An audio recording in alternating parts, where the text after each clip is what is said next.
Guys, সকাল সকাল আবার আজকে বেরিয়ে পড়েছি বারাসাতে। আজকে সকাল থেকেই শরীরটা একদমই ভালো না। ভোর রাতের থেকে জ্বর, মারাত্মক জ্বর, গলা ব্যথা। তারপর কাজে তো বেরোতেই হবে, আজকে অনেকগুলো ইম্পর্টেন্ট কাজ আছে। তো এখন সোজা একটু এয়ারপোর্ট 1 নম্বরের দিকে যাবো। এখন এই দোলতলার এখানে 1 নম্বরের দিকে যাব। তো 1 নম্বরের কাজকর্ম মিটে গেছে। একটা ছেলে স্লোর থেকে কিছু মালপত্র নেওয়ার ছিল।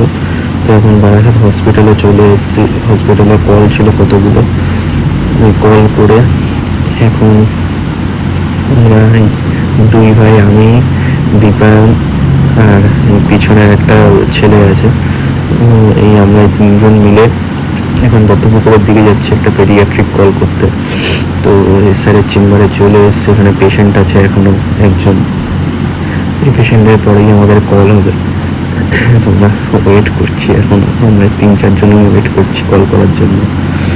তো এইখান থেকে এখন বেরিয়ে যাবো। বেরিয়ে গিয়ে এখন প্রায় 6:30 মতন বাজে। এখন মধ্যমগ্রামে যাচ্ছি। এখন মধ্যমগ্রামে কল আছে একটা পেডিয়াট্রিক, এটাই লাস্ট কল।